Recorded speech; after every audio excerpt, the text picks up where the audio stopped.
Welcome for CTET student. Be serious. ये test 1 होगा जो कि बोथ लैंग्वेज में होगा, यानी आपको दोनों भाषाओं यहाँ पर क्वेश्चन मिलेंगे। आपको सीरियसली ऐसे प्रश्न जो है कहीं देखने को नहीं मिलेंगे। अगर आप 10 में से 5 भी सॉल्व कर लिए, मतलब 50%, तो भी मैं मानूंगा that you are the genius. First question is on your screen. What does SATCS stand for? जी हाँ दोस्तों, SATCS से क्या अभिप्राय है ये आपको बताना है। 4 ऑप्शन है आपके सामने यहाँ पर। चारों ऑप्शन एकदम क्लियर आपको दिख रहे होंगे। Scientific aptitude test for college students, social aptitude test for college students, statics aptitude test for college student या special aptitude for college students. तो दोस्तों इसका जो फुल फॉर्म है आप गेस करिए, मैं आपको उत्तर बता रहा हूँ। First option scientific aptitude test for college student, ये सही जवाब होगा। ये परीक्षण बिहार में स्वर्गीय KP सिन्हा और LN सिन्हा के द्वारा निर्मित किया गया है। इस परीक्षण के द्वारा कॉलेज के छात्रों की वैज्ञानिक अभिक्षमता को मापा जाता है। क्वेश्चन नंबर 2, संरचनात्मक भावना संवेग की मूल प्रवृत्ति क्या है? संरचनात्मक भावना यानी क्रिएटिवनेस इमोशन। अब आपने मूल प्रवृत्ति पढ़ा होगा, मूल प्रवृत्ति से रिलेटेड है ना, बेसिक टेंडेंसी से रिलेटेड ऐसा क्वेश्चन भी आ सकता है, आपने नहीं सोचा होगा। तो ये दूसरा क्वेश्चन है, इसमें अगर आप सही जवाब देते हैं तो आपका स्कोर 2 हो जाएगा। संचय प्रवृत्ति, हास्य, रचनात्मक या शरणागति। तो यहाँ पर अगर हम बात करें संरचनात्मक भावना संवेग की मूल प्रवृत्ति की, तो आंसर होगा दोस्तों रचनात्मक। जी हाँ दोस्तों, रचनात्मक मूल प्रवृत्ति जो है ये संरचनात्मक भावना संवेग से रिलेटेड है। संचय प्रवृत्ति जो है ये स्वामित्व की भावना के संवेग से रिलेटेड है। ठीक है, यानी जो आप एक्विजन आप यहाँ पर देख रहे हैं, लाफ्टर यानी हास्य, ये आमोद की मूल प्रवृत्ति से रिलेटेड है। किससे? आमोद। और शरणागति जो है ये विषाद से रिलेटेड है। समझ गए? विषाद। Is that clear? Now it's all clear. Question number 3, Mendel कहाँ के निवासी थे? मेंडल का नाम आप लोगों ने सुना होगा, ग्रेगर जॉन मेंडल। इंग्लैंड के, अमेरिका के, फ्रांस के या ऑस्ट्रिया के? 4 ऑप्शन है आपके सामने मेंडल। तो दोस्तों मेंडल निवासी थे ऑस्ट्रिया के। ये ऑस्ट्रिया के एक गिरजाघर के पादरी थे, है ना। Mendel was the clergy man of a church in Austria. His full name is Gregor John Mendel. तो डी ऑप्शन यहाँ पर सही जवाब होगा। टिक करने की ज़रूरत नहीं है, या फिर टिक कर दिया जाए। ठीक है, वीडियो लाइक एंड शेयर ज़रूर करिएगा। बिल्कुल सक्सेस सीरीज़ है ये, 100% क्वेश्चन फंसाने वाली सीरीज़। निम्नलिखित में से क्या एक शैशवावस्था की विशेषता नहीं है? बताइए। Which one of the following is not a characteristic of infancy?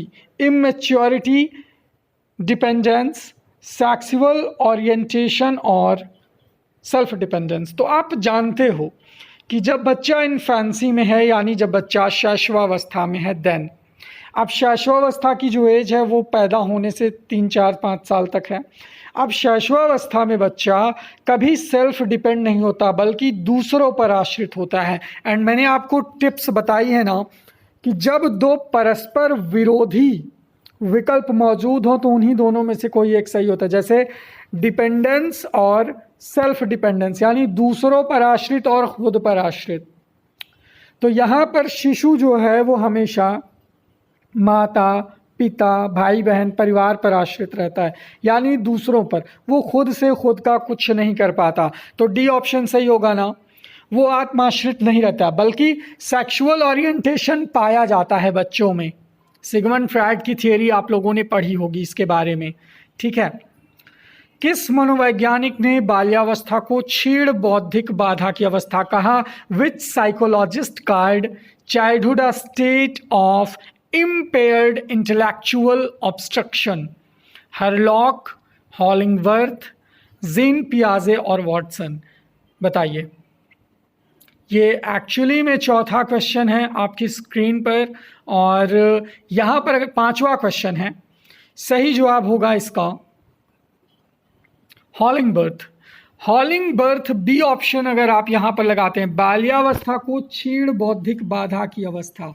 हॉलिंगबर्थ is correct answer, B option correct होगा। क्यों?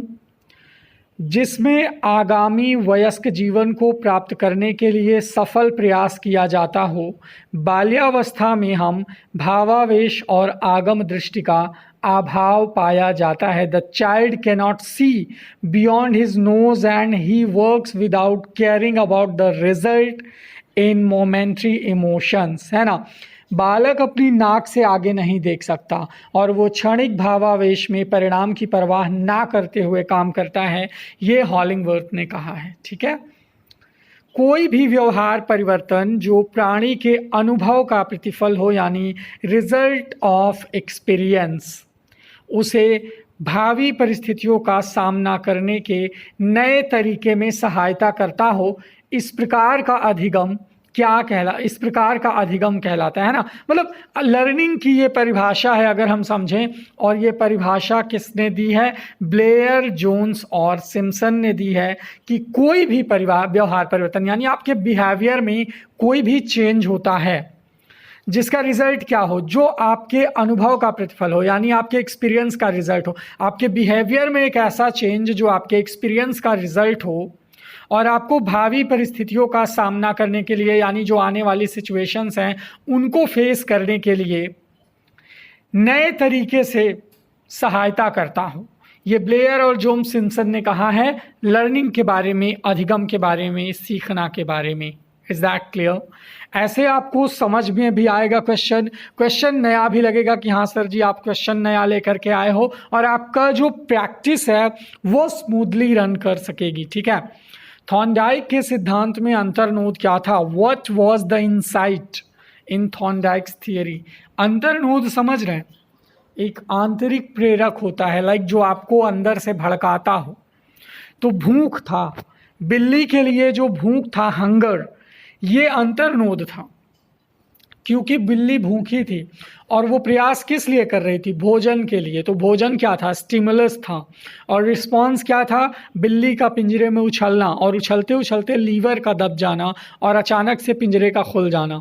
तो सारी जो प्रतिक्रिया हो रही थी वो इसी अंतर्नोद पर आधारित भूख को मिटाने के लिए, क्षुधा को शांत करने के लिए थी। तो इट्स बी, थॉर्नडाइक का स्टिमुलस रिस्पॉन्स या ट्रायल एंड एरर थियरी आपने पढ़ा होगा, तो यहाँ पर बी ऑप्शन करेक्ट है। साइकोलॉजी इन मेकिंग किसकी पुस्तक है? साइकोलॉजी इन मेकिंग ये किसकी पुस्तक है? पोस्टमैन, स्किनर, थॉर्नडाइक या कोहलर? ऐसे आपको कोई नहीं पढ़ाएगा यूट्यूब पे, मैं आपको बता दूं। इतना Hindi plus English plus explanation plus इससे रिलेटेड न्यू थियरीज, स्कीम्स आप जो है माइंड में डेवलप करो, ये प्रैक्टिस आपके ना बड़े काम आने वाली है। साइकोलॉजी इन मेकिंग ये किसकी पुस्तक है? तो भैया ये पुस्तक है मिस्टर पोस्टमैन की। ठीक है, पोस्टमैन की ये पुस्तक है। फर्स्ट ऑप्शन यहाँ पर लगा दीजिए, एकदम क्लियर एंड करेक्ट है। क्वेश्चन का फॉन्ट थोड़ा छोटा इसलिए क्योंकि दोनों लैंग्वेज इसी स्लाइड में हमको समाहित करना है। Optimised response theory emphasises on which adaptation? अनुकूलित अनुक्रिया सिद्धांत किसके अनुकूलन पर बल देता है? अनुकूलित अनुक्रिया सिद्धांत आपने पढ़ा होगा, किसके अनुकूलन पर? बिहेवियर, एंजाइटी, लॉजिक या मोटिवेशन? तो I think behaviour is the correct answer, because व्यवहार अनुकूलित अनुक्रिया सिद्धांत, जिसे आप क्लासिकल कंडीशनिंग थियरी या अनुबंधित अनुक्रिया सिद्धांत के नाम से भी जानते हो। अब ये क्लासिकल कंडीशनिंग किसकी है, ये आप लोग मुझे कमेंट में बताएंगे कि क्लासिकल कंडीशनिंग का सिद्धांत किसने दिया था। ठीक है, और ये जो है व्यवहार के अनुकूलन, यानी बिहेवियर उसी के हिसाब से अनुकूलित कर लेता है ना, कुत्ता। ठीक है, कुत्ते पर प्रयोग था। अब तो आप समझ गए होंगे, हिंट दे दिया। मैकडूगल का मूल प्रवृत्ति सिद्धांत किस अन्य नाम से फेमस है?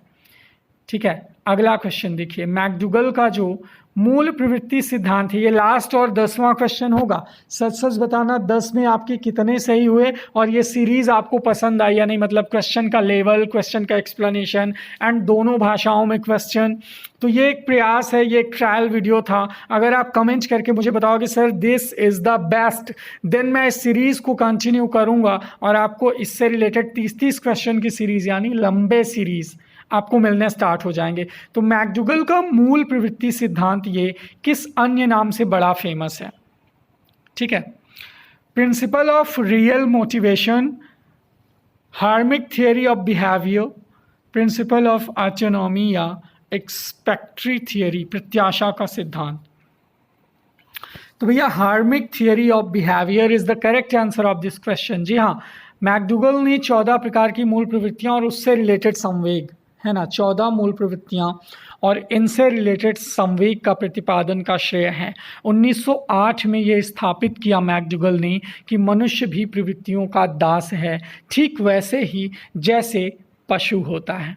मैकडूगल का ये सिद्धांत हार्मिक थियरी ऑफ बिहेवियर के नाम से फेमस हुआ और इस मूल प्रवृत्ति का विस्तृत वर्णन उन्होंने अपनी पुस्तक an introduction to social psychology, याद रखिएगा उनकी किताब थी an introduction to social psychology में किया हुआ है। तो ये जानकारी आई होप कि अब आपको काम आने वाली है और वीडियो को ज़्यादा से ज़्यादा लाइक मारो और सबको कर दो शेयर की सीरीज़ हो गई है चालू। लक्ष्य सीटेट अब मुट्ठी में होगा और आपकी सफलता निर्भर करेगी आपकी तैयारी पर। तो all the best for CTET 2020, पहले अटेम्प्ट में निकालना है और कमेंट में अपनी राय दे दो कि वीडियो कैसा लगा। Thank you so much.